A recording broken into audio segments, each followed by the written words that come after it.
आप देख रहे हैं पब्लिक समाचार, पब्लिक के हक में। अस्सलाम वालेकुम साथियों, कुछ 15-17 दिन पहले मैंने SIR के ताल्लुक़ से वोटर लिस्ट का जो सर्वे मुहिम चल रही है उस ताल्लुक़ से आप लोगों से बातचीत की थी। मेरी बातें आप आवाम तक जाने के बाद, अखबारात में आने के बाद, कुछ सरकारी ऑफिसरान ने, कुछ BLO हजरात ने मुझसे रब्ता किया और मुझे इस मुहिम के ताल्लुक़ से और भी कई नई बातें बताई।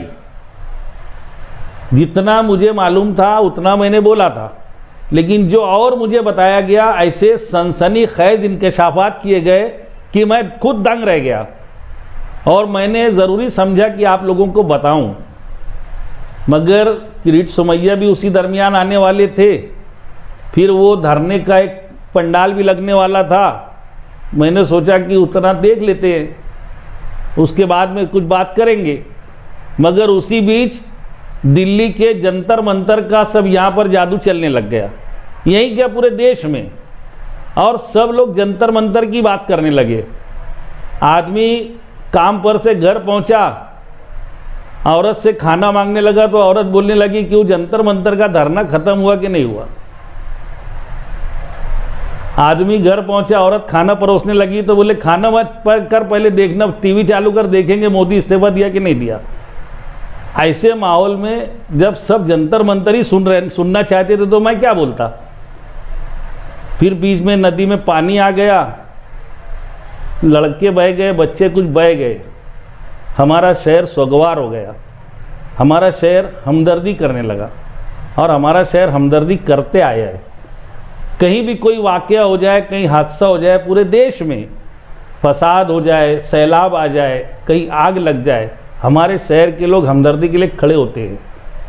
हमारे शहर के लोग लॉकडाउन में जब पैदल लोग जा रहे थे, उनके लिए हमदर्दी के लिए लोगों ने खाना पहुँचाया, खड़े हो गए। बिहार में सैलाब आएगा, हमारे यहाँ से रिलीफ जाएगी। पंजाब में सैलाब आए, रिलीफ जाएगी।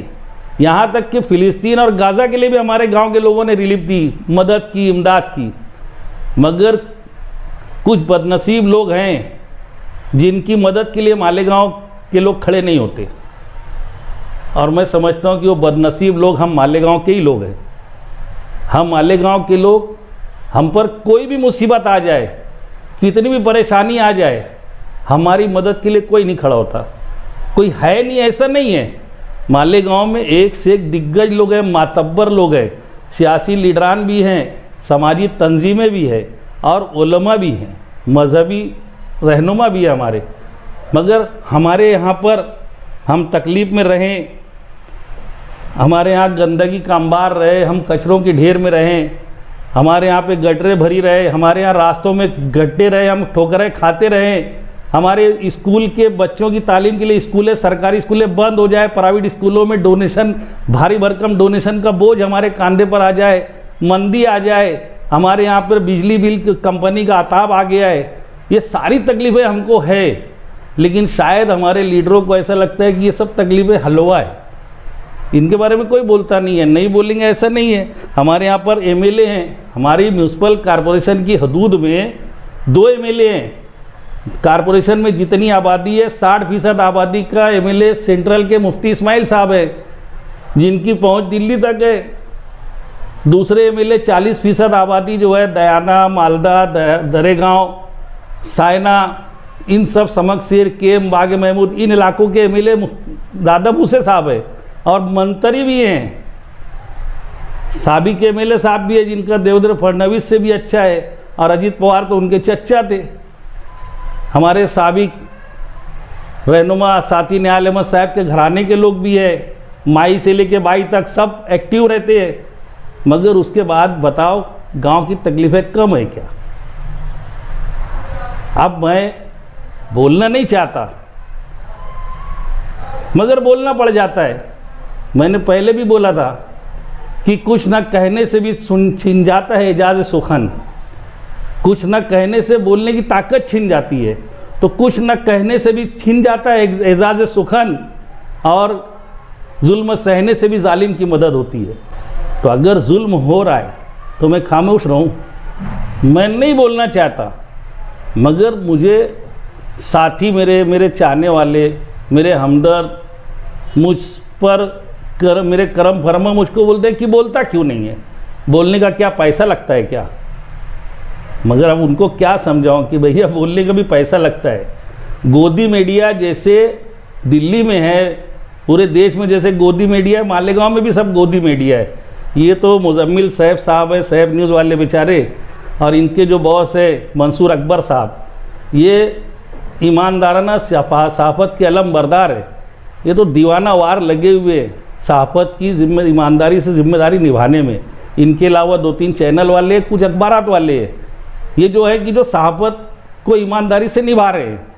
वरना गोदी मीडिया है, यहाँ पर हमारी बात भी लोगों तक नहीं पहुँच पाती।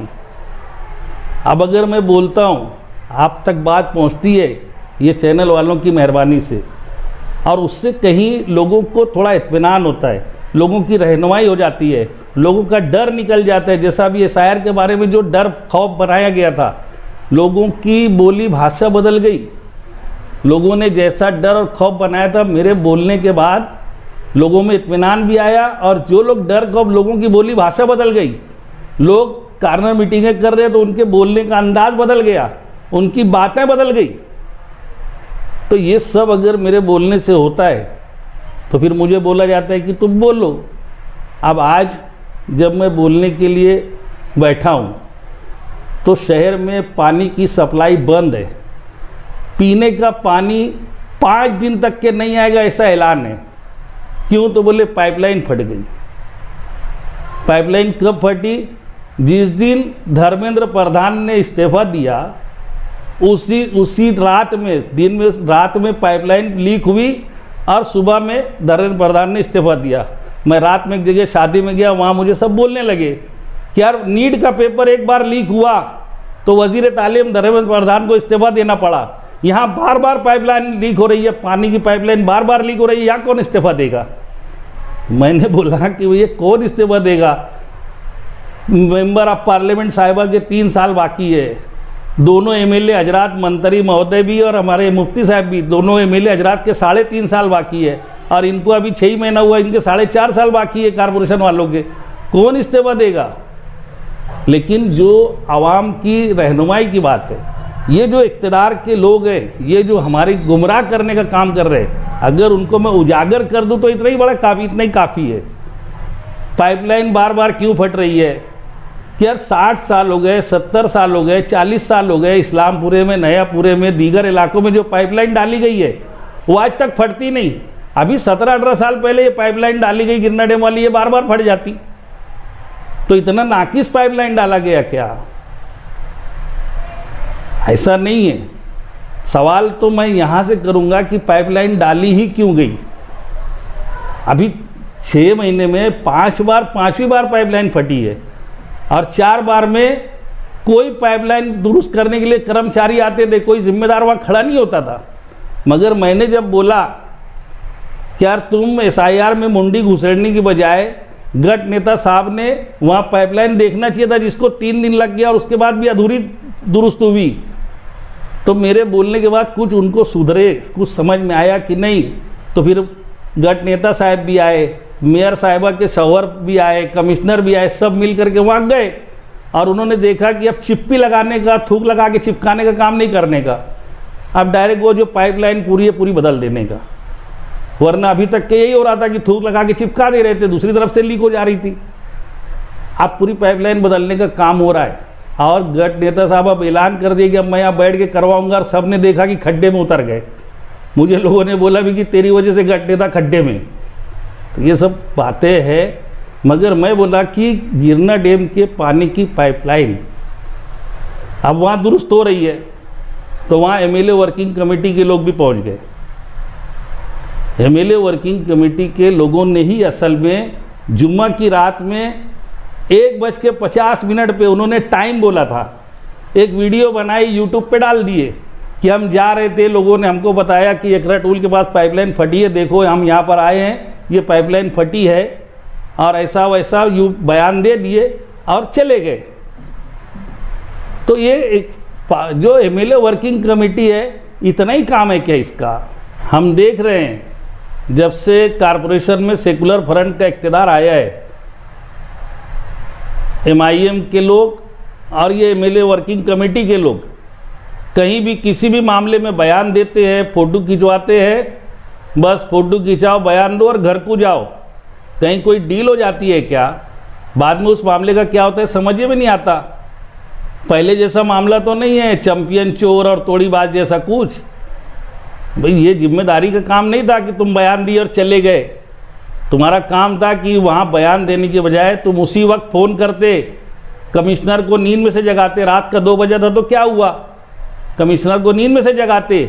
पीने का पानी ज़रूरियात ज़िंदगी की चीज़ है, एसेंशियल कमोडिटीज़ में आता है, ज़रूरियात ज़िंदगी की अहम चीज़ है। उसके लिए 24 घंटा आदमी को कभी भी ज़रूरत पड़ सकती है, 24 घंटा आदमी को तैयार रखा जाता है। कारपोरेशन वहाँ फिल्टर प्लांट की जगह पर कर्मचारी रात दिन रेडी रखती है, उनको जागने का पगार दिया जाता है कि काम रहे न रहे तुम यहाँ जागो, ताकि अगर कभी अचानक कोई काम निकल गया तो नींद में से जगाना न पड़े। अगर वो सोए हुए थे तो उनको जगा के लाना चाहिए था, काम करवाना चाहिए था। तुम बयान दिए चले गए कि कल कर लेना, परसों कर लेना, और जब काम शुरू हो गया तो फुलार पहनने के लिए आ गए। अब वहाँ बोल रहे हो कि हमने करवाया, हमने करवाया। अरे कुछ किए होंगे, बताओ तुम्हारे मोबाइल का स्क्रीनशॉट बताओ, तुमने कब फ़ोन किया था कमिश्नर को, कहाँ बैठे थे तुम? पाइपलाइन फूटी वो बयान दिए, फुलार कर रहे हो बयान दिए। जब कमिश्नर के पास नुमाइंदगी करने गए थे वो वाला फ़ोटो कहाँ है? कमिश्नर से जब तुम काम करवाने की बात की वो वाला फ़ोटो कहाँ है? बंद करो छछन। तुमसे वहाँ सवाल किया गया नुमानी पुल का, तो तुम नुमानी पुल के बारे में भी ओल पोल जवाब दे रहे हो। तुम बोल रहे हमने ये किया, हमने वो किया। क्यों नहीं किया? अभी इसी पीरियड में तुमने धरना दे के बैठे थे MLA वर्किंग कमेटी के लोग कारपोरेशन के पास अतिक्रमण के नाम से। यही नुमानी पुल के वास्ते धरना दे के बैठ जाते, ठेकेदार काम नहीं करते। छछन का काम है इन्हें, अगर वहाँ पाइपलाइन का काम हो रहा है तो मैंने करवाया क्रेडिट लेने के वास्ते। अब मैं तो हैरान हूँ, कोई बच्चा, किसी का जवान बच्चा गया, किसी का 6-7 साल का बच्चा गया, किसी के जिगर का कलेजा चला गया, मैयत हुई है। कोई लीडर जिनके बच्चे गए उनके दरवाजे पर तसल्ली देने नहीं गया। हादसाती मौत का कुछ पैसा मिल जाता है सरकार की तरफ से, कोई लीडर उनकी मदद करने नहीं गया, कोई उनको तसल्ली देने नहीं गया। लेकिन क्रेडिट लेने की बात है, जहाँ काम हो रहा है तो बोले मेरा क्रेडिट मैं करवा रहा हूँ, और जहाँ नुमानी पुल नहीं बन सका, काम नहीं हुआ है, तो एक दूसरे के ऊपर लगा रहे इल्ज़ाम। वो बोलता है कि उसकी वजह से नहीं बना, वो बोलता है उसकी वजह से नहीं बना, वो बोलता है वो जवाबदार, वो बोलता है वो जवाबदार। और इतना बड़ा अलमिया क्रेडिट का ऐसा झगड़ा हमारे यहाँ पर। बच्चे बड़े अच्छे हैं, उनकी मैं कद्र करता हूँ। बेचारे अपनी जान जोखिम में डाल के, काम धंधा छोड़ करके नदी में पानी के बहाव में अपनी जान जोखिम में डाल के कूदते हैं और डूबने वाले को बचाते हैं। कोई मरा के कोई बह गया है तो उसकी लाश निकालने के लिए करते हैं। मगर तुमने देखा लाश निकालने पर से झगड़ा हो गया, 2 तैराक ग्रुप में मारपीट हो गई। क्या है? क्रेडिट का ही झगड़ा है ना। तो हमारे शहर को ये क्या हो गया है कि एक आम आदमी से लेकर लीडरान तक और उलमा तक सब क्रेडिट की लड़ाई चल रही है। आवाम की तकलीफ़ों से, आवाम की परेशानी से किसी को कुछ लेना देना नहीं है। कोई मरता होगा तो मर जाए, लाशों पे खड़े रह करके सियासत करने का काम हमारे शहर में हो रहा है। और फिर मुझसे बोला जाता है कि खामोश रहूं। मैं कैसे खामोश रहूं? दौर ऐसा कि बगावत भी नहीं कर सकते और जालिम की हिमायत भी नहीं कर सकते। लाशों पर नौजवान मर गए, एक बच्चा मर गया, और लाशों पर सियासत हो रही है नुमानी पुल के नाम से। सियासी फ़ायदा उठाने की कोशिश हो रही है। पानी की पाइपलाइन फट गई है, लोगों के घरों में पीने का पानी नहीं है, लोग प्यासे हैं। पानी देने की बजाय वहाँ क्रेडिट की मैं करवाया फुलार पहना जा रहा है। ये सियासत है शहर की। मुझसे लोगों ने, जो ख़ास तौर से मुझे बोलने की बात थी, कि लोगों ने ये बोला कि यार 5 दिन पानी बंद क्यों? गिरना डैम से जो लाइन आ रही है वो वाली पाइपलाइन फटी है ना। गिरना डैम से पानी मालेगांव को कब मिलना शुरू हुआ? 15, 16 साल, 17 साल, 18 साल। 18 साल से पहले मालेगांव को पीने का पानी कहाँ से मिलता था? चनकापुर डैम से पानी तलवाड़ा डैम में आता था, और तलवाड़ा डैम से पाइपलाइन के ज़रिए हमारे यहाँ आता था। 90 साल हो गए, 90 साल। अभी ये जो 18 साल है, इसके अलावा ये मिला लो तो 108 109 साल है चनकापुर डैम की, तलवाड़ा डैम की। वहाँ पार्टी लगी हुई, आप जाके देख सकते हो। 90 साल तक इस शहर की आबादी को पीने के पानी की ज़रूरत पूरी किया चनकापुर और तलवाड़ा ने, कभी कोई तकलीफ नहीं आई। मुझे याद है, मेरे वालदा बताती थी कि दिन में 2 मरतबा नल आता था और म्यूनसिपैलिटी के लोग घूमते थे कि टोटी लगाओ नल के अंदर, क्योंकि दोनों टाइम जब नल आता था तो पानी बहता रहता था। कोई भरने, लोग घर की ज़रूरत का पानी भर लेते थे, बाकी नल बहता रहता था। तो म्यूनसिपैलिटी बोलती थी टोटी लगाओ नहीं तो हम जुर्माना लगाएंगे। टोटी लगाने की नहीं लगाते थे लोग, तो फिर ये फैसला हुआ कि इस तरीके से पानी ज़ाय करने से बेहतर है अगर एक वक्त के नल में देने, एक वक्त के में लोगों की ज़रूरत पूरी हो जा रही है तो फिर 2 टाइम नल देना बंद किया गया और दिन में 1 बार नल आता था। लेकिन दिन में 1 बार नल आने के बावजूद मालेगांव की हर गली के कोने पर सरकारी नल हुआ करता था। 60 रुपया 1986 में, शब्बीर सेठ, ज़्यादा पुरानी बात नहीं है, आज से 40 साल पहले 60 रुपया नल पट्टी। 60 रुपये नल पट्टी में दिन में रोज़ाना दिन में 1 डेढ़ घंटा नल चलता था। और उसके अलावा जो गरीब है, जिनकी इस्तेताअत नहीं है नल लगा लेने की, जिनकी इस्तेताअत नहीं है वो 60 रुपया भी नल पट्टी भरने की, उनके लिए हर गली के कोने पर सरकारी नल हुआ करता था जहाँ से वो अपनी नल की ज़रूरत पूरी कर सकते थे। कभी पानी की 2 रोज़ाना नल पानी आता था। तो उन 90 सालों में शहर की आबादी क्या थी? अभी जो 17-18 साल पहले शहर की आबादी में कोई था ही नहीं क्या? 17-18 साल पहले वही चनकापुर डैम और तलवाड़ा डैम से पूरे शहर को पानी मिलता था। अभी गिरना डैम से जब से स्कीम आई है, जहाँ गिरना डैम की पाइपलाइन में कुछ खराबी हुई, मालेगांव को पानी देना बंद, तो वो तलवाड़ा का पानी गया कहाँ? अभी कुछ दिनों पहले यही मुस्तकीम डिग्निटी साहब, शाहनहीन साहिबा ये इल्ज़ाम लगाते थे कि तलवाड़ा का दाबाड़ी को पानी बेच डाला गया, दाबाड़ी को पानी बेच डाले। उसके लिए पानी परिषद बुलाई गई, तो वहाँ पर शहर के बड़े बड़े सरकर्दा लोगों को पानी परिषद में बुलाया गया, मशवरा लिया गया, तजवीज़ें रखी गई, तजवीज़ें पास हुई, तहरीक चली और उसके बाद ले जाकर के लोगों को, पत्रकारों को बताया गया कि देखो हमने दाबाड़ी का जो पाइप डाला गया था तलवाड़ा तालाब में, हमने निकला के फेंकवा दिया। तो तलवाड़ा का पानी फिर मालेगांव को अभी दिया क्यों नहीं जाता? अगर गिरना तलवाड़ा का पानी आ रहा है मगरिब की सिमत से, गिरना डैम का पानी आ रहा है मशरक़ की सिमत से, एटीटी के सामने जो फिल्टर प्लांट है वहाँ दोनों तरफ का पानी आके जमा होना है और वहाँ से जाना है। हमेशा से वहाँ से पानी आता था, पूरे गांव को मिलता था। अगर गिरना डैम की तरफ से आप पाइपलाइन में कोई खराबी हो गई है तो तुम वहाँ का पानी रोक के तलवाड़ा के पानी से दे दो ना चनकापुर वाला पानी, मगर नहीं देते। और घर नल पट्टी जो 60 रुपया थी, 87 में दीपक भोसले सदर बल्दिया बने, डायरेक्ट डबल कर दी 120, फिर वो बढ़ती रही और उसके बाद आज कितनी है? 2780 रुपया। क्या मिल रहा है हमको? 2 दिन आड़े पानी मिल रहा है, 2 दिन नागा से। उसके बाद भी जैसे ईद की 10 दिन की छुट्टी, बकरीद की 10 दिन की छुट्टी, कभी भी पाइपलाइन फट गई, नल में पानी नहीं आएगा। वहाँ हवा चली, बिजली के खंभे गिर गए, नल में पानी नहीं आएगा। तार टूट के गिर गया, पानी नहीं आएगा। ट्रांसफार्मर खराब हो गया, सब स्टेशन में काम निकल गया, दाईवड़ के सब स्टेशन में काम निकल गया, पानी नहीं आएगा। क्या धंधे उठा के रखे? 2700 रुपया नल पट्टी भरने के बाद जो पूरे शहर की गंदगी वाला पानी जाता है, वो पूरा पानी गिरना डैम में जा करके जब वो वापस आता है वाटर पंप से, तो उस पानी को तुम सूंघ नहीं पाएंगे। उस पानी की इतना गंदा पानी, बदबूदार पानी, उसको फिल्टर करना पड़ता है, केमिकल डालना पड़ता है। और आज उस केमिकल वाले पानी की वजह से शहर में कैंसर की बीमारी, खुजली की बीमारी, पेट की बहुत सारी नई नई बीमारियां पैदा हो रही है। क्या ज़रूरत थी गिरना डैम के पानी की? गिरना डैम के पानी के लिए मालेगांव को गिरना डैम का पानी दो, ये तहरीक हमेशा सटाना, देवला, कलवन और दाभाड़ी के लोग चलाते थे। वो लोग मोर्चा लाते थे कि मालेगांव को गिरना डैम का पानी दो, और मालेगांव के लीडरान हमेशा गिरना डैम के पानी की मुखालफत करते थे, क्योंकि गिरना डैम का, चनकापुर डैम का पानी हमारे लिए काफ़ी है। हाँ, एक दिक्कत है कि जो चनकापुर डैम से हमारे तलवाड़ा तालाब तक पानी आता है वो नाले के ज़रिए आता है।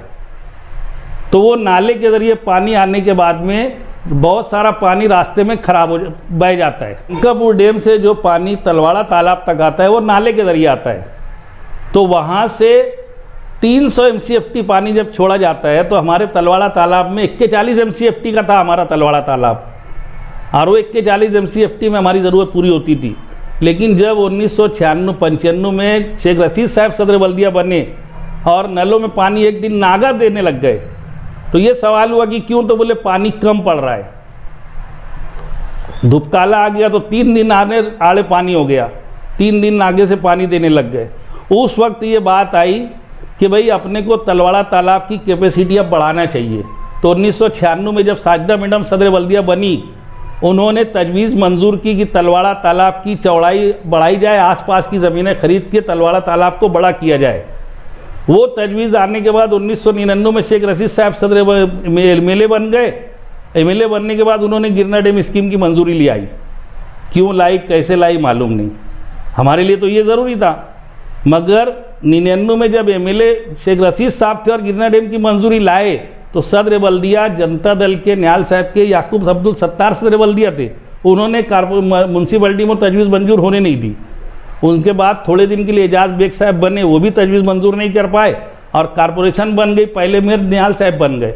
निहाल साहब मेयर बनने के बाद उन्होंने वो जो ज़मीनें आसपास की थी उसको ख़रीदा, तलवाड़ा तालाब में उसको शामिल किया। आज हमारा तलवाड़ा तालाब जो 41 MCFT था 1996 में, 97 में, 2002 तक जो तलवाड़ा तालाब 41 MCFT का था, पूरे शहर की ज़रूरत पूरी करता था, उसको निहाल साहब के दौर में बड़ा करके 84 MCFT बना दिया गया।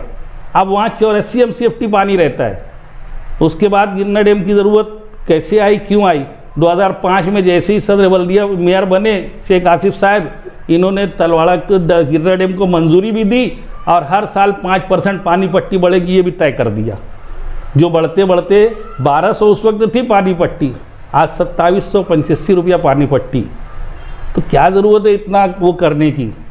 तुमको अगर तुम शहर के मुफाद में हो, 21 कारपोरेटर MIM के हैं, मुफ्ती साहब के MLA वर्किंग कमेटी के हैं, 43 कारपोरेटर सेकुलर फ्रंट के हैं, अगर तुम शहर के मुफाद में हो तो ये जो अजाब है गिरना डैम के पानी का, इसको नजात दिलाओ।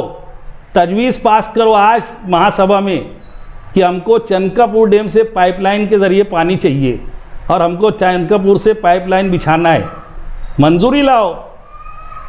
MLA साहब भी बड़े पावरफुल हैं, एक नाथ शिंदे नायब वज़ीर आला के बड़े चहीते हैं। साबिक MLA जो हैं शेख आसिफ साहब, ये फडणवीस का बड़ा अच्छा है, और नायब वज़ीर आला तो इनकी चच्ची है, अजीत पवार की अहलिया, इनकी तो चच्ची है। और फिर जो दूसरे आमदार हैं हमारे दादा भूसे साहब, ये तो खुद मंत्री है। ये लोग अगर गांव का भला चाहते हैं तो जो तलवाड़ा चनकापुर से तलवाड़ा तक के भी पाइपलाइन अगर बिछा दी जाए, तो जो 300 MCFT पानी वहाँ से छोड़ा जाता है और हमारे प्याले में 80 MCFT आता है, तो पूरा के पूरा 80 आएगा या पूरा 300 आएगा, तो हमको ना गिरना डैम के पानी की ज़रूरत नहीं पड़ेगी, ना करोड़ों रुपया वहाँ पावर का खर्चा करना पड़ेगा, ना पानी को फिल्टर को खर्चा करना पड़ेगा, ना वो केमिकल वाला पानी पी के शहर में बीमारियाँ, कैंसर, खुजली, पेट की बीमारियाँ फैलेंगी। इन सब से निजात हो जाएगी। दिखाओ हिम्मत, लाओ तजवीज़, जनरल बोर्ड में पास करो, मंजूर करवा के लाओ। और अगर नहीं करोगे और इसी तरीके से लड़ते रहोगे, तू मैं, तू तुकार, कुछ हुआ अच्छा हुआ तो बलजबरी पहनने का, शेर मेरे को पहनाओ मैं करा, और ख़राब हुआ तो बोले उसकी वजह से हुआ। बंद करो लोगों को बेवकूफ़ बनाना। नई जनरेशन है, नए लोग हैं, देख लो अभी जंतर मंतर पर क्या हुआ है। कहीं ऐसा ना हो कि मालेगांव की आवाम में, मालेगांव के नौजवानों को भी कोई कॉकरोच जनता पार्टी बनाना पड़े और यहाँ मालेगांव में भी कोई जंतर मंतर का मैदान ढूंढना पड़े, ऐसा ना हो। मेरी हाथ जोड़ के गुजारिश है।